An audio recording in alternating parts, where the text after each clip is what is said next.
Hello, ladies and gentlemen, and welcome back to Shedrow Stories. I'm Joe Mason, joined today by multiple graded stakes winning jockey Junior Alvarado and his wife Kelly. Guys, thanks for coming on the show today. Hi, Hi, Joe. Joe. Thanks for having us. Yes, thank you for having us in your program. And We're excited. No problem. So, I understand you guys are at Saratoga right now. How are things going there?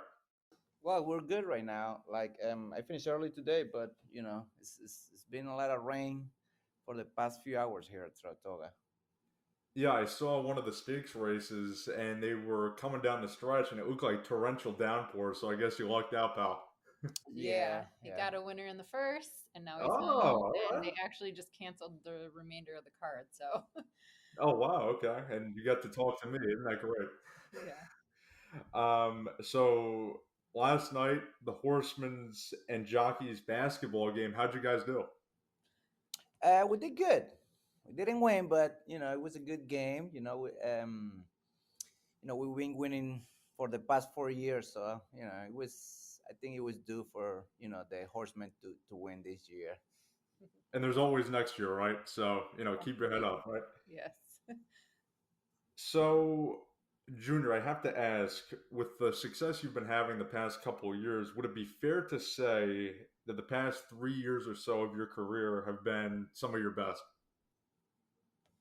Yes, I mean, for sure, I just think, one of the main things I have been, I haven't get injured at all. And, that have helped me to, keep going every year without stopping riding or anything like that, and, at the same time, I've been, very lucky to get on nice horses, grade one horses. And, they've been carrying me pretty much all year round.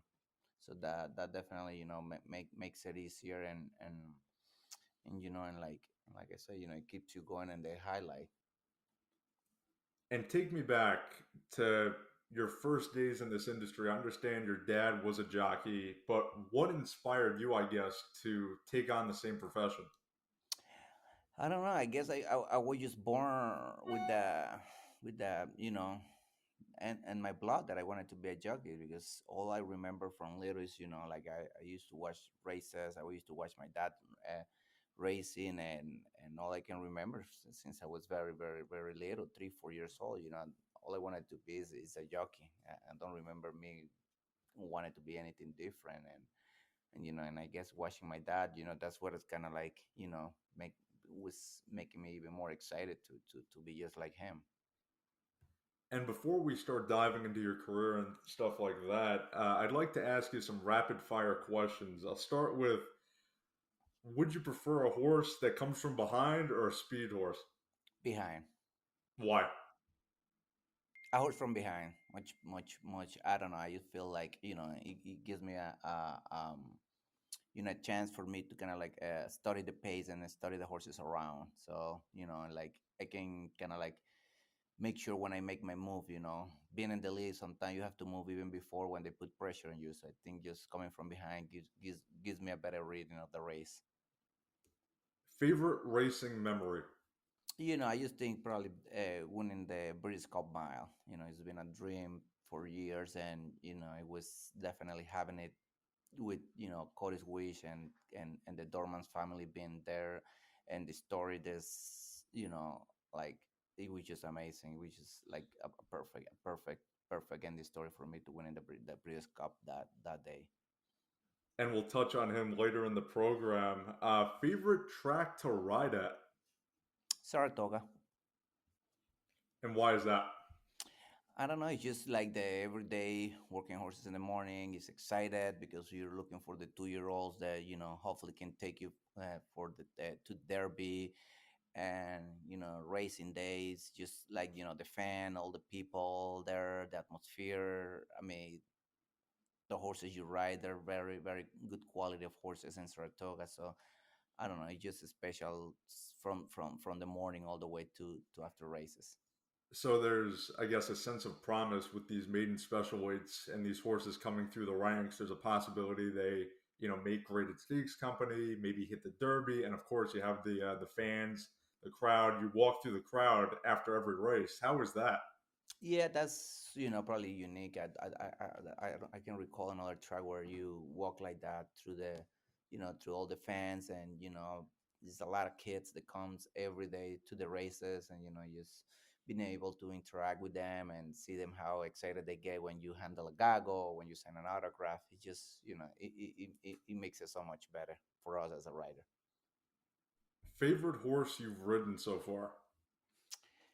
Phew, there are a few there, to be honest. And I think it would be unfair if I name one, because there's been a few good ones that that took me to a good ride. So I mean, Name if I a had to few. say, probably Olympia was one, Cody's Wish, Speaker Corner, Flat Out. There been quite a few that have been very special to me.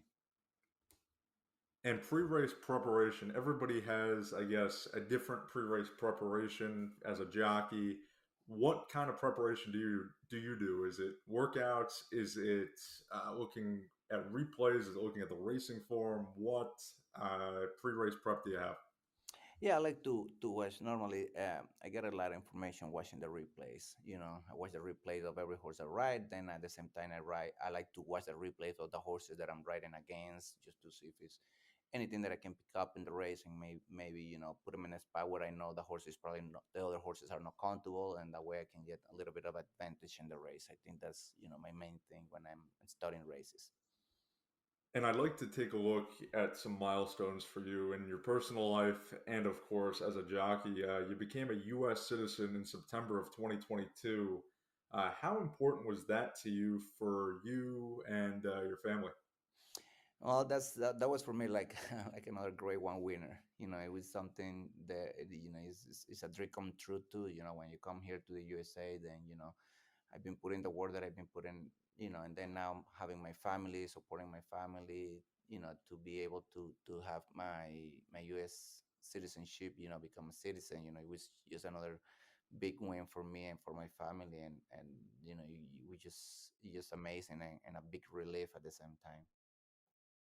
And you hit 2,000 wins earlier this year in January at Gulfstream. Another special moment, I would assume, right? Yeah, it was great. It was it's Long term. something we're being working every day. We get up in the morning just to try to start collecting winners, and having the 2000. It was something that I was really proud of to have.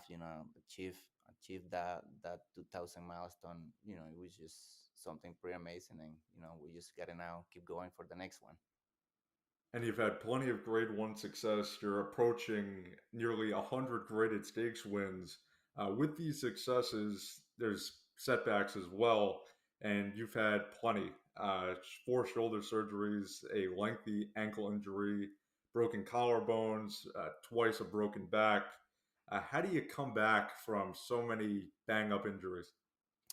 I just think you have the the passion for horses. So for me, when the first couple months, sometimes when I'm off, it's kind of like I'm okay, but then after 2 months, 2 months and a half, you start kind of needing it. You need to get on horses back again, and that helps to to for us to start doing recovery fast. But I think for me the main things too is like just my family, having my family with me, and the support that you get from them, and then they push you to go back to where you love.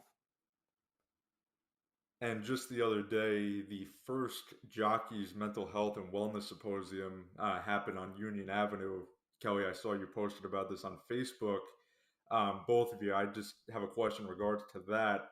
How important would you say it is to bring to the attention of the public the mental health of riders?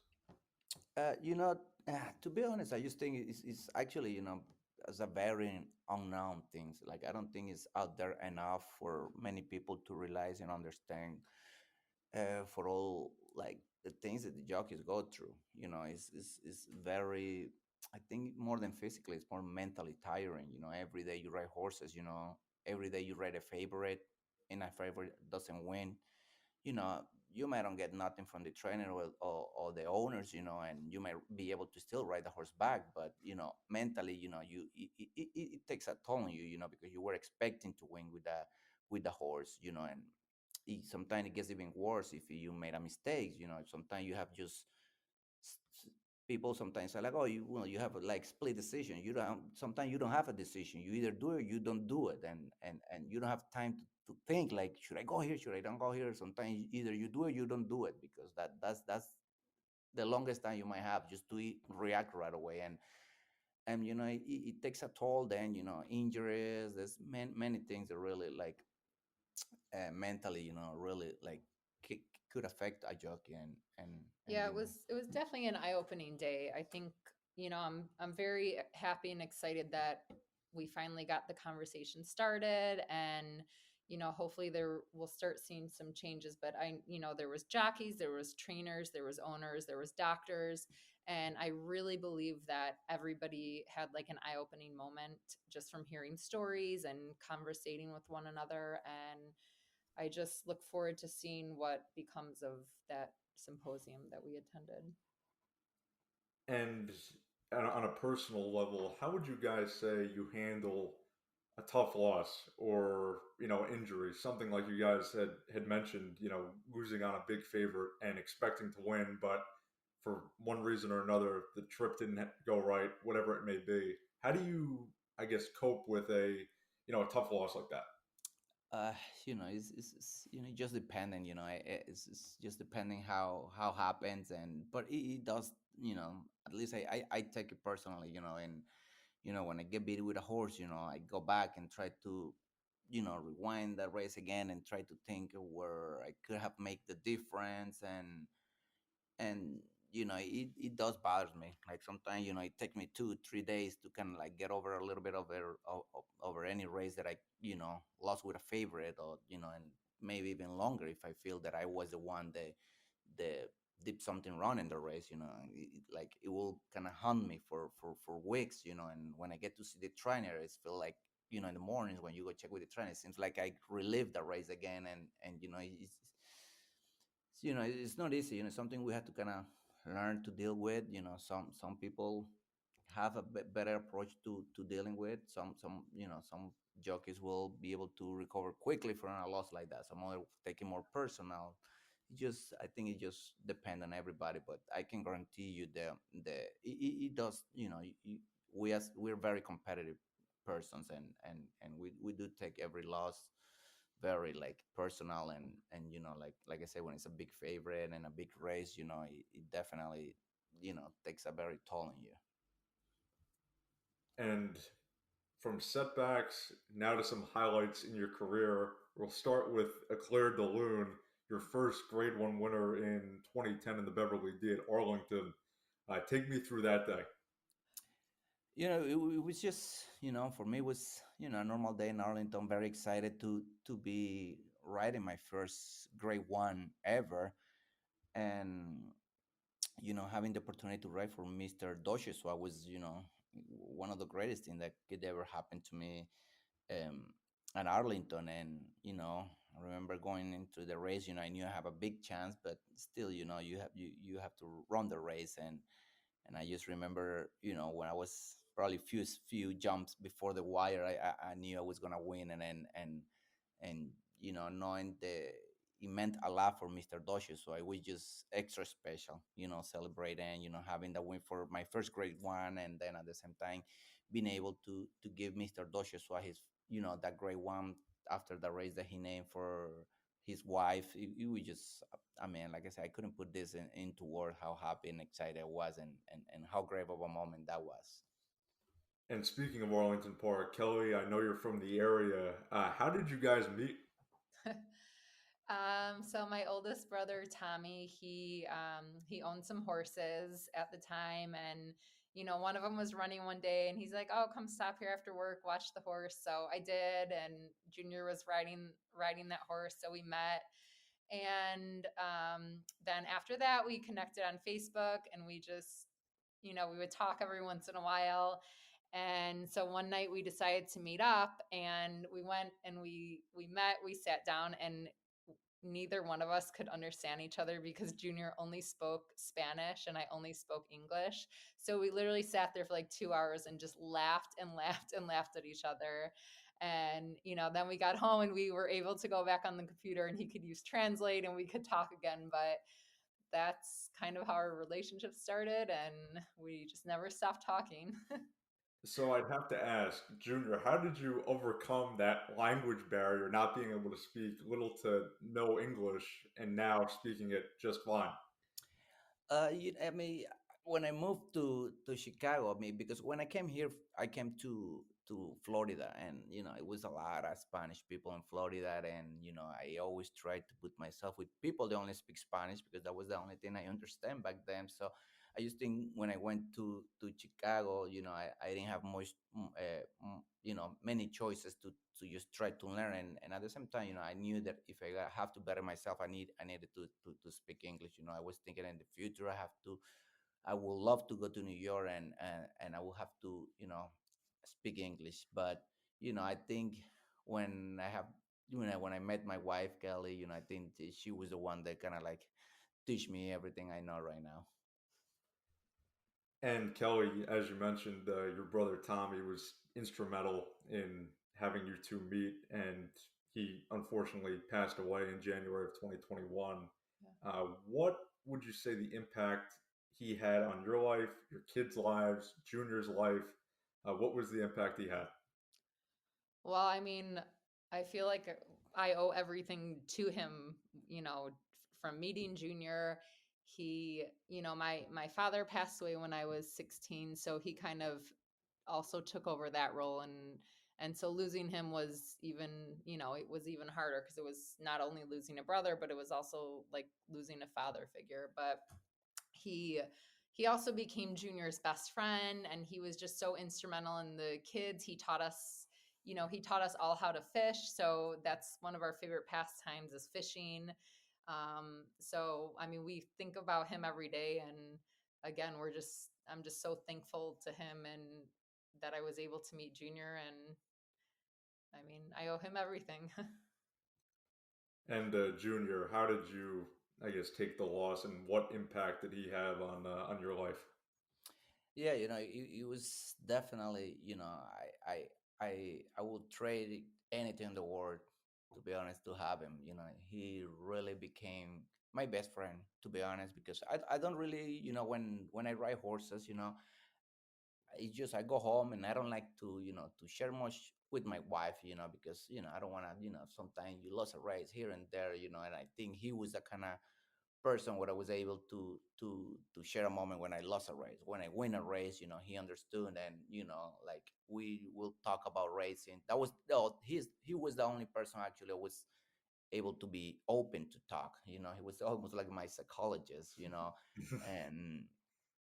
and like I say, until this day, he's the only person that have take that role, and since he passed away, it seems like everything went back again. Just don't speak with anyone about it.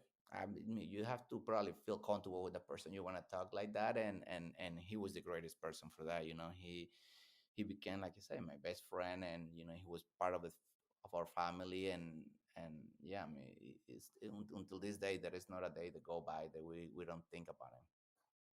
Irreplaceable would be a good word to Absolutely. describe him. Yes. Yes. I'm incredibly sorry for your guys' loss, and from what I hear, he'll be incredibly missed. Um, Flat out, three graded stakes in 2013, including the Cigar Mile, Westchester, and a few others. What memories do you have of Flat Out? I think he was one of my first Grade One horse here in New York. So I think that's one of the many reasons he always take a good place in my heart, And I just think I remember I was riding him, and I didn't have the chance to ride him in the Breeders' Cup. They decided to go for Joel Rosario. Then he didn't run that good in the Breeders' Cup, and I have the chance to ride him back in the Cigar Mile, and just having have that win that day, it was extra special. It feels like he kind of knew that I needed a win after I got taken off for the British Cup, and it meant a lot to me just to have that win back, a great one winner for me. And is it hard to take that personally when you ride a horse for a couple mounts or more than a couple mounts, and a big race like the Breeders' Cup comes around, and the owners or the trainer, whoever it may be, decides, we're gonna choose somebody else. How do you navigate that? Yeah, That's but so see, hard. that's one of those probably hardest part for us as a jockey, to deal with, like I've been in that position many times where been taken off even winning races, and they just simply decide, they want to try luck with somebody else, like, same thing. Like, I mean, there is, times where, it take me a couple weeks, take me days. Some other time takes me a little longer, and sometimes seems like you hold it for months in there. It's in your heart. You see the horse running, you see the horse winning, thinking that that could be you because you didn't did anything wrong, but they just decide to put somebody else. And at the same time, it's like, I mean, you've been working hard to get to being able to ride a horse like that, and then just be getting taken off for no reason. It just, it does bother you, as as a jockey. That's one of those hardest things to probably deal with. I mean, I know, and I put myself, I try to understand that we don't own horses, you know what I mean? But it's just still, it's very hard to understand when you win a race and you win with a big horse and you still get taken off. Even even if they don't win, you still might run a good race, a good second, a good third, and a big race, and just sometimes they just say, okay, we're gonna try with somebody else. It's just it's very hard, to be honest. And just a couple months later, 2014 Whitney Stakes rolls around with Moreno. Uh, Explain that one. That must have been really special. Yes, the Whitney is one of those most prestigious race here in Saratoga, and I remember I was coming actually from my one of uh, my ankle injury. I was off for probably, I think it was like 6 months or 4, 5, 6 months, something like that, and just being able to get back in the business and start picking business little by little, and then just all of a sudden have the opportunity to ride in the win, and then to win, it was just a great experience. It made the whole meet for me. I knew I didn't win that many races that year in Saratoga, but just having that win that day, that took us, for the whole meet, it was very well worth it. A couple years down the line, Preservationist comes along, 2019 Woodward, a bang up trip in traffic, close quarters, a nightmarish trip, if you will. Obviously, you experienced it, you would know. How do you navigate through a trip like that? Yeah, that was like a, you have to have the horse, and not even that, you have to have a very, very tough horse to do what he did. We were like in the inside, I remember, and then when I started making my room, coming, turning from home, I had to kind of squeeze between horses, push a little bit here and there, and like it's not easy because you're running against other faster horses. It's a great one. It's it wasn't easy, and I think that for me that's probably in the top three, one of the best races I ever rode. Just to being able to do all that, and for him to help me to get through all that, I think it was very, very, very one, like I say, top three for me, one of the best ride I ever had. And what other rides would you say are up there? If that's one of them, would you say maybe Emma's Encore in the Priors? 100%. Yeah, that was the one that first come to my mind. Being a little long shot, and like I say, well, I mean, I've been just very blessed. Sometimes when I get to win those great ones, they're very meaningful, not only for me, but it's meaningful for many other people. That I remember being probably like the last great one for Alan Jerkin. And just me as a jockey here, you become a big fan of him, and just being able to win a great one for the chief, it was just unbelievable. I mean, I probably couldn't, I didn't understand how, like, how special that was until probably a couple of years later that I started, like understanding more about it, the history that he has here in the USA. And that trip was remarkable. I mean, I watched it in preparation for this, and you're way out in the middle of the track, and you start flying down the stretch. What what's going through your mind at that point?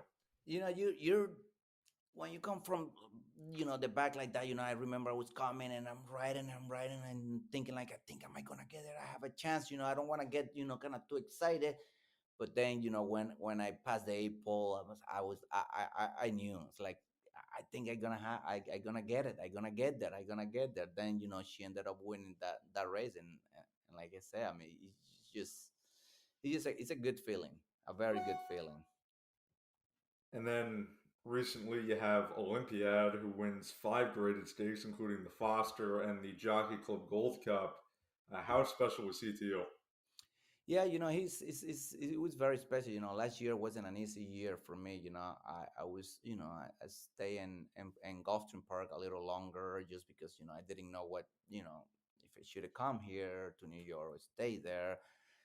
Business wise was a little shaky. So, I think, having the horse, kind of like give me the opportunity to, he kind of like say, let's go to New York and, let's just keep riding with me. And pretty much that's what I did. And I'm glad he showed up that year, last year. So, I wouldn't think, if he probably wouldn't have the opportunity to ride him, I probably would stay in Florida until now. And one of, if not your biggest wins so far in your career, Art Collector and the Pegasus. Uh, what's going through your head when you win a race like that? I mean, it's got to be an insane feeling. Yeah, that's probably the one of the I have won many great ones, and I used to think probably that was the one that I really celebrated the most. It was just it is funny because I remember running a race probably like a and month and a half before, which is like the prep for the Pegasus, and I rode a horse called Simplification, and I finished second with him, and I was supposed to ride the horse in the Pegasus, and then all of a sudden, like week and a half before entries, the trainer say, "Oh, I'm gonna write somebody else." So I'm thinking, oh, I don't have anything right now. Then even before that, I remember Safi Joseph was trying to get me to write Skippy Long Stocking, and I told him, no, I can write him because I got simplification. Then a week, not even a week later, like this trainer tell me, oh, you're not gonna write simplification. So I tried to go back to Safi, see if he give me the amount. He said, okay, I'll give the horse away already, so somebody is gonna ride it. So I'm like, I'm in the air, like I got nothing, and like all of a sudden, like probably like 4 days before the entries, my agent texts me and says like, Luis says like took off of our collector. He's gonna ride another horse in the race, so we're gonna ride our collector. So I was like, all right, well, great. At this point, I just happy to be in that race because since like from having one mount and an offer, they offer me another one, and like me saying no. So now all of a sudden, like I don't have anything. So like I said, I was just excited just to have a mount in that race. And when I remember when I hit that 8 pole, like I could feel it. Like it was just it was very, very, very special win. And now to Cody's wish. The bond, the team, and this horse with Cody himself is so unique, so special. Have you ever experienced something like this? No, nothing close to it. This is just like I said. Just I guess I've been very blessed. I haven't won probably that many great ones like many other jockeys, but I think I've been in the position to win great one. They're really meaningful, like I said before, and very special. This is another one. Like this story is just unbelievable, and just to be part of it, I'm just very, very, very happy, because I get to enjoy all that too, at the same time. It's not only like I don't enjoy, like because it's my great one win or whatever, I do just enjoy just to get that done for them and for horse racing. I think needs that big time right now, and I think this is just perfect for what we all need. And this horse has had success at Saratoga. We take a trip back in time to last year's Forago, chasing down the 1-9 favorite in Jackie's Warrior. Another wacky, crazy, come from behind trip. Tell me about that trip. Yeah, I mean, I remember being the underdog that day.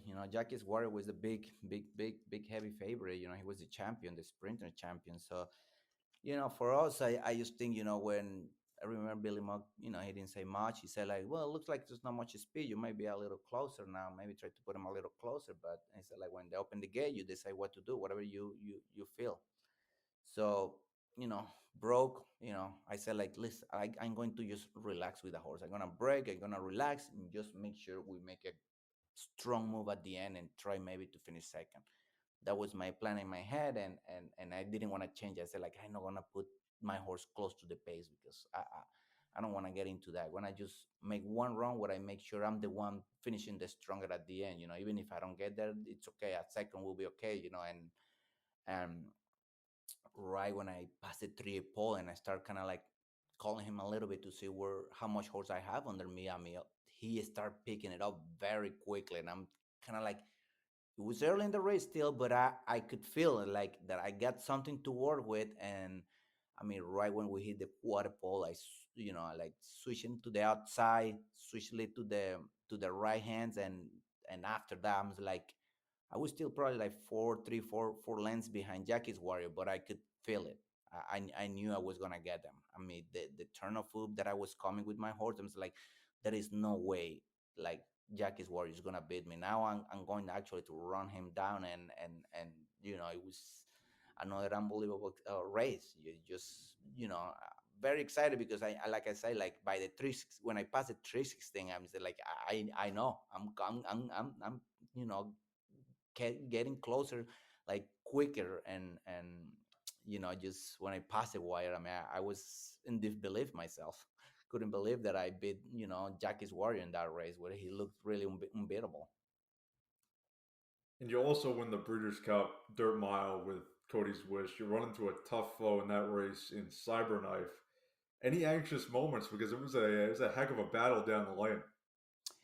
I was riding. I remember just riding it, and then I don't know. I got this feeling in the probably the 16 pole before the wire, where, like, I got close to Cyberknife, and I mean, I could feel my horse, like, he wanted it as bad as I wanted it. He lowered his head, and he's kind of like, like, pushing through it at the same time. Like, I'm not gonna let the other horse beat me. I could feel that the power that he had to win that race. So, even though I'm riding my horse, we're still, head to head. I'm having that good feeling that he's not gonna let the other horse beat me. So that was, like, you get that feeling once in a while when some horses, they want to fight it, when they have the energy or the power to win. He definitely did that day. And tomorrow is the Whitney. It's a big race, as you know. You draw up post six with the 1-2 favorite in Cody's Wish that we've been talking about. How are you feeling about the post and overall about tomorrow's race? The post is fine. We're in the outside. It's only 6 horse field, so it's completely fine. Actually, I kind of like it because he's gonna low last, and he gets in the gate, and then we'll live right away. Because it's been a little, like, a problem in the gate the last few times. He gets there when he gets there too early, he gets anxious, and he start acting up a little bit in the gate. So I'm happy with that. So, since we're gonna be the last one, and like I said, I mean, this is a race we've been looking forward. And we always thought that was a horse that's gonna be a great horse going longer distance, because he has a great pedigree to go to mile and an eighth, even to mile and a quarter. But I just think, mentally last year he wasn't ready to handle that, and I think, I mean, all just come together right now, and I think he's in a good performance. He's in a good mind, and I mean, I just think everything just fall into place for him to try Milan and A. And Kelly, as we've been talking about, there's high highs, some low lows with these setbacks. What has it been like to be on this journey with Junior and your family through all of these times? It's an absolute roller coaster. I mean, like you said, there's high highs, but there's very low lows. But all in all, I just feel like so lucky, and Junior's in one piece, and he comes home at the end of the day, and our kids get to travel. We come to Saratoga for the summer. In the winter, Junior's in Florida, so we'll take little trips down there, and it's it's fun. It's a fun life. It has its difficult moments, but I couldn't imagine any other way. So it's worth it. And what is it like to have a couple kids? You guys have three kids, and you're raising them as the meets change. So you go from Saratoga to Belmont, sometimes Aqueduct, Gulfstream. How do you do it? I don't know. I don't know how we do it. The kids are just resilient, and they're just used to it by now. They love coming to Saratoga. I love that they have, you know, this place to spend their summers. Adrian, who's 12, he works at the Mack truck at Saratoga, so he loves that. And then the other two, like I said before, we love to fish. They love going to the track. We've been bringing them in the morning to the barn. So this is just a great place for them to experience their summers. And then when we go back to Long Island in the winter, it's just back to school mode, and that's all they know then. So they live a pretty normal life, but a lot more excitement than than most. Sure, sure. And with your three kids, do any of them show any interest in getting involved in the family business? Well, lucky for us, both of our boys, Adrian and Axel, are highly allergic to horses. So I don't see that in their future. And then Adeline, she is such an animal lover. And, this was her first year where we're bringing her to the barn in the morning. She's really around the horses. And she, like myself, has fallen completely in love with every horse that we see. But I think that if I was to say, I think she'll become a vet before she becomes a jockey. Fair, So fair enough. And lastly, before we let you guys go, what can we expect from you guys in the future? More success, more fun? What can we expect? hopefully both. Yeah, ideally, we try to keep working. I have to keep working, try to keep having this much success, trying to keep getting, those nice horses so they can take us for, a good ride all year around.